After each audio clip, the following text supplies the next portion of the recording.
Ever wonder how to close nearly a deal a day in real estate investing? Click the challenge button throughout this video and subscribe to my free 30-day video series, How I Close Thousands of Deals.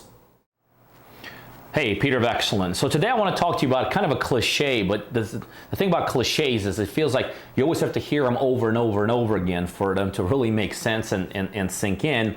And the other thing I want to talk to you about is just this whole concept about when do you actually kill a deal? You know, our philosophy here is that we never kill deals. Literally, we never kill deals unless the deal is sold or something happens that we know will be totally out of our control. You know, sometimes we find out that whoever's trying to sell us the property is not the actual owner. But anything short of that, all of our deals stay alive. So I thought the best way to explain this, kind of keep the hope alive and never give up, and when do you kill a deal? Let me talk to you about an actual deal that we just closed here a couple days ago. And here's kind of the HUD on it. And it was on McAfee Road. And it was a deal that we flipped and did a wholesale deal on and made a quick $6,500 for. So what I did on my computer screen, I took some major notes, so some major bullet points that happen along the way. But I can tell you for every one of these major bullet points, there's a ton of subpoints. Now, interestingly enough, as I'm doing this, today is December 28th. The deal actually started in May. So think about it, this is months. How many deals do you have in your pipeline right now that are literally, 7, 8, 9 months old? So the one thing is I'll encourage you, do not let the length of a closing determine that the deal dies. So many times investors go like, well, I couldn't get it done in the first 3 weeks, so the deal's dead. I couldn't get it done in the first month and a half, so the deal's dead. So many times how long it takes you to close has very little to do with whether it'll close. It started in May 2005. The seller, within the next 4 weeks, went literally MIA for us.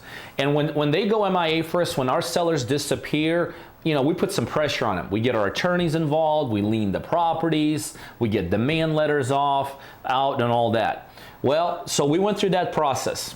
Nothing, no response, couldn't get a hold of them. So, when we try to kind of push the seller there, it had no effect. Interestingly enough, then in October, okay, so May, June, July, September, October. So 5 months later, and remember, we kept the deal alive. We still made some kind of process every once in a while, try to reconnect. Finally, 5 months later in October, we're able to reconnect with the seller, and the seller basically agreed to sell us the property, okay? So now this is a deal that we were gonna wholesale. So this is not a deal necessarily I wanted to take title to and own for an extended period of time. So guess what else had to happen in October? When we were in May, wanting to do the deal, we had a buyer for it. Guess what? In October, we had to start looking for a new buyer again. So now, we're 5, 6 months into the deal. We're starting the marketing process all over again. We're finding the buyer. Well, guess what? A month later, the seller goes MIA, but this time we're able to track him down to no less than a federal prison. So the guy gets put in prison. Well, when that happened, we then had to figure out who his attorneys were, and we had to start working with attorneys. So for the next couple months, we worked for his attorneys. Now, interestingly enough, it says in that process, he actually switched attorneys. So one of his attorneys went MIA on us, became missing. We reconnected with a new attorney, and finally, December 22nd, we closed this deal. That's a 7, 8 month old deal that had the possibility of dying several times in that process. So keep the hope alive. What's the concept there? In this business, nothing is ever dead. We literally, in all our dead files, once a month, reconnect with all of them. So the sellers that told us no on deals we were working towards, the deals that fell apart, before closings that we couldn't close. So once a month, we're constantly reconnecting.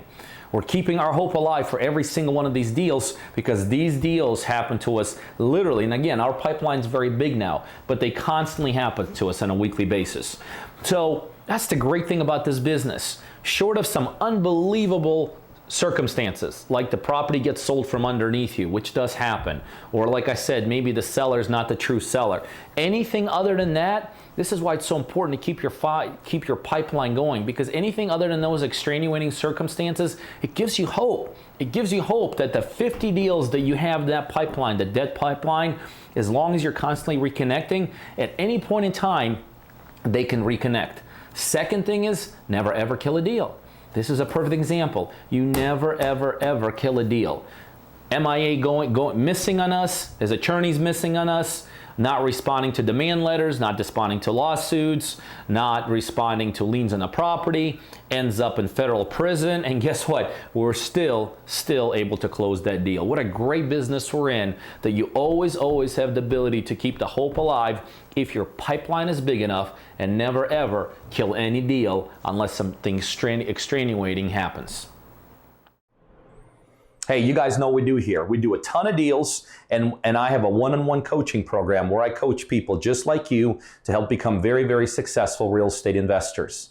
So if you're a buyer or you know other buyers literally all over the world that are looking for deals in the Georgia market, specifically concentrated towards Atlanta, you need to be on our buyers list. By now, you'll see my email scrolling across the screen. Send me an email. Just say, add me to the buyers list. And on a daily basis, you're going to get some terrific, both ROI and equity-driven deals emailed right directly to you. The other thing, if you're looking to become a successful investor, whether you're brand new, just getting started, or whether you're doing it already and you're looking to be a bigger, more sophisticated, more savvy investor, I know I could help you do that. Again, you could either send me an email to learn more about my one-on-one coaching program, or better yet, right below this video, there's a link, coachingbypeter.com. You can go straight there and learn more about how I could help you become very successful in this industry.